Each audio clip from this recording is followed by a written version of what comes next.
وزیر دفاع خواجہ آصف کا کہنا ہے کہ فیض حمید پر اور بھی الزامات ہیں جن پر قانونی کارروائی کی جائے گی۔ فیض حمید کے ذریعے مخالفین کو جیل میں ڈالا گیا۔ فیض حمید بانی پی ٹی آئی کے پروجیکٹ انچارج تھے۔ کور کمانڈر کے طور پر بھی بانی کو سہولتیں میسر کرنے کی کوشش کی گئی۔ وہ ملک کے ساتھ بھیانک کھیل کھیلتے رہے۔ بانی اور فیض ایک دوسرے کے لیے لازم و ملزوم تھے۔ آج بھی جو عناصر بانی پی ٹی آئی کو لانے کی تگ و دو کر رہے ہیں اس کے بیچ فیض حمید نے بوئے۔ انہوں نے کہا کہ 9 مئی کو پلان کرنے والے لوگ اندر سے بھی تھے لیکن پاور پی ٹی آئی نے دی۔ 9 مئی کی تباہی میں فیض حمید اور بانی کی تھی۔ فیض اور بانی پی ٹی آئی کا گٹھ جوڑ قائم رہتا تو پتہ نہیں کتنا نقصان ہو جاتا۔ ان لوگوں نے پاکستان کے ساتھ دشمنی کی ہے، ان کو انجام تک پہنچانا ضروری ہے۔ احتساب ان کا بھی ہوگا جو بیوروکریسی سمیت دیگر اداروں میں چھپے ہوئے ہیں۔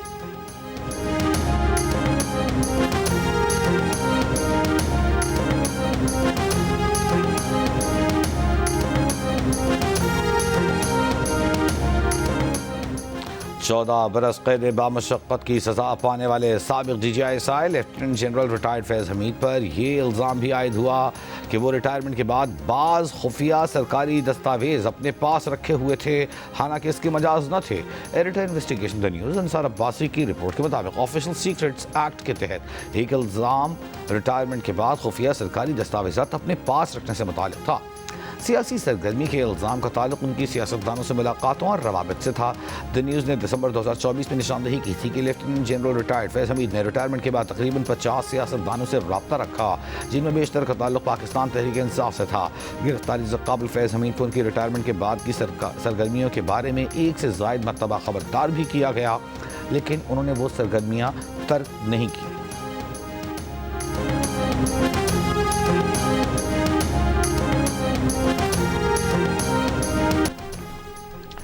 پولیو کے خاتمے کے لیے رواں سال کی آخری انسداد پولیو مہم 15 دسمبر سے ملک بھر میں شروع ہو رہی ہے۔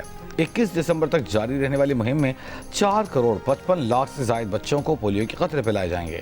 شدید ترین موسمی حالات کے باوجود 4 لاکھ سے زائد پولیو فرنٹ لائن ورکرز پورے ملک میں گھر گھر جا کر بچوں کو انسداد پولیو کے قطرے پلائیں گے۔ ترجمان انسداد پولیو پروگرام پاکستان ضیاء الرحمان کا کہنا ہے کہ اس سال سب سے زیادہ توجہ جنوبی خیبر پختونخوا اور کراچی پر دی جا رہی ہے۔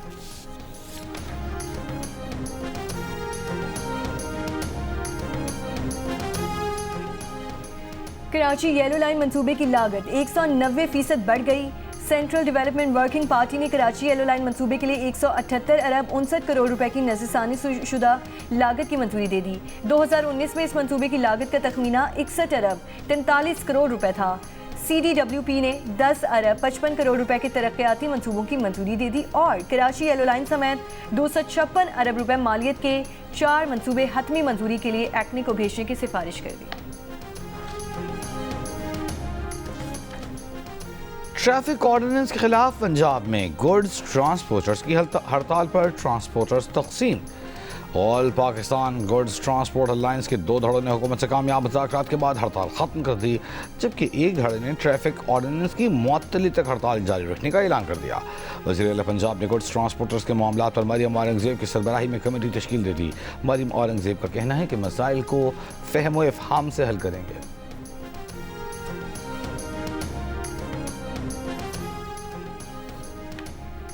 خانے وال کے قریب موٹر وے M4 پر بس اور ٹریلر کی ٹکر۔ ترجمان موٹر وے پولیس کے مطابق حادثے میں بس ہوسٹس جاں بحق، 4 افراد زخمی۔ حادثہ ڈرائیور کو نیند آنے کی وجہ سے پیش آیا۔ بس لاہور سے ملتان جا رہی تھی۔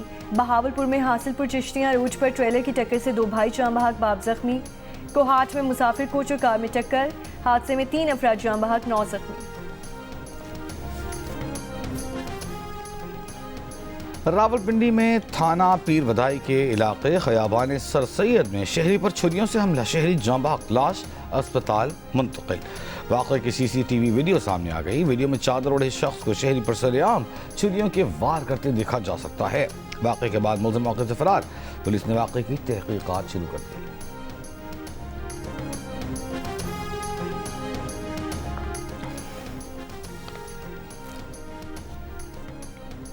لوور کوہستان میں سڑک کی تعمیر نہ ہونے کے خلاف دھرنا 20ویں روز بھی جاری۔ مظاہرین کا 2010 میں بہہ جانے والے 26 کلومیٹر سڑک کی بحالی کا مطالبہ۔ لوور کوہستان 1.5 لاکھ آبادی سڑک نہ ہونے سے شدید مشکلات کا شکار۔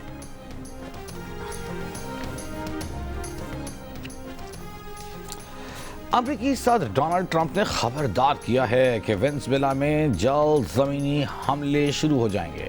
روس یوکرین معاملے پر بھی مثبت پیش رفت ہو رہی ہے۔ وائٹ ہاؤس میں میڈیا سے گفتگو، امریکی صدر نے کہا ہم نے تھائی لینڈ اور کمبوڈیا کے درمیان جنگ رکوائی، دنیا میں 8 جنگیں رکوائیں، مستقبل قریب میں فیڈرل ریزرو کا نیا چیئرمین منتخب کریں گے۔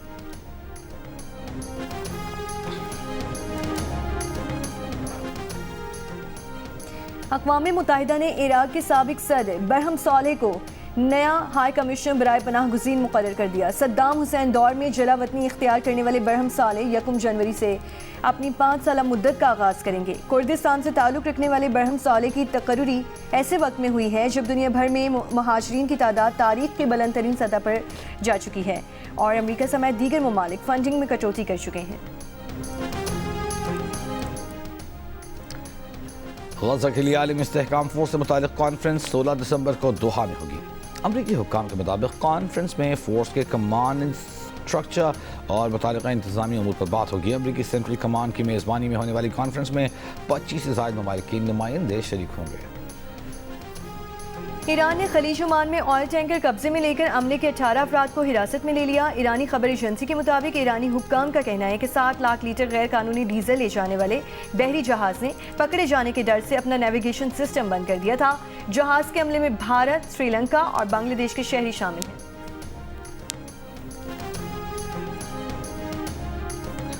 برطانیہ نے بڑے پیمانے پر جنگ کی تیاری شروع کر دی۔ مسلح افواج کے وزیر کرنل اسکاٹ کارنز نے کہا جنگ کے سائے یورپ کے دروازے پر دستک دے رہے ہیں، اس کے لیے برطانیہ کو تیار ہونا ہوگا۔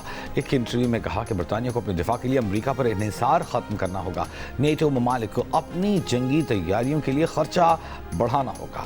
نیٹو ملکوں کو ان کا کہنا تھا کہ پچھلے 50-60 سال سے برطانیہ نے اپنا دفاع امریکہ کو آؤٹ سورس کیا ہوا تھا، لیکن اب برطانیہ کو یہ رویہ ترک کرنا ہوگا، اپنا دفاع خود کرنا ہوگا۔ آسٹریلیا کے بعد ڈنمارک کا بھی 15 سال سے کم عمر بچوں کے لیے سوشل میڈیا کا استعمال محدود کرنے کے لیے منصوبے کا اعلان۔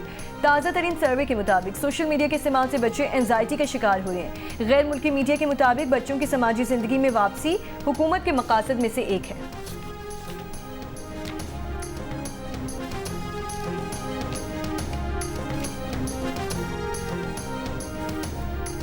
مشرق وسطیٰ کا سب سے مہنگا پینٹ ہاؤس تقریباً 3.1 ارب پاکستانی روپوں میں فروخت۔ دبئی کے پام جمیرہ میں تعمیر ہونے والے پینٹ ہاؤس میں 60 فلورز 171 اپارٹمنٹس ہوں گے۔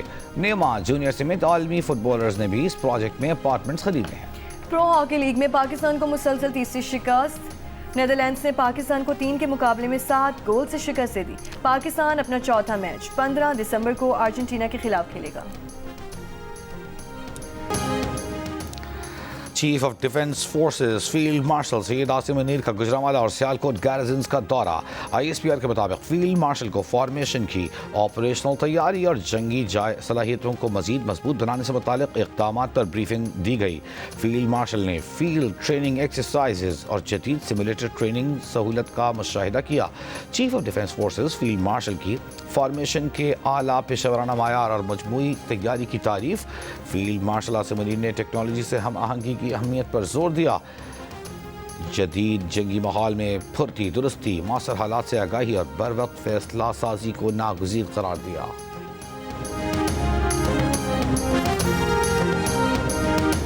اور وزیر اعظم شہباز شریف کا کہنا ہے کہ اصلاحات کا مطالبہ عوام اور کاروباری طبقے کی گزشتہ کئی دہائیوں سے خواہش تھی۔ سرمایہ کار، صنعت کار، تاجر برادری پیچیدہ قوانین، غیر ضروری ضوابط اور طویل طریقہ کار سے پریشان تھے۔ جب حکومت سنبھالی تو پاکستان کی معیشت نازک صورتحال سے دوچار تھی۔ ملک عملی طور پر مالی دیوالیہ پن کے دہانے پر کھڑا تھا، مہنگائی بے قابو تھی، پالیسی ریٹ معیشت کو مفلوج کر چکا تھا، ملک میں کاروباری سرگرمیاں جمود کا شکار تھیں۔ ہماری حکومت نے امید کا دامن نہ چھوڑا اور بہترین حکمت عملی کے ساتھ چیلنجز کا مقابلہ کیا۔ اطمینان ہے کہ پاکستان معاشی طور پر بحران سے نکل چکا ہے۔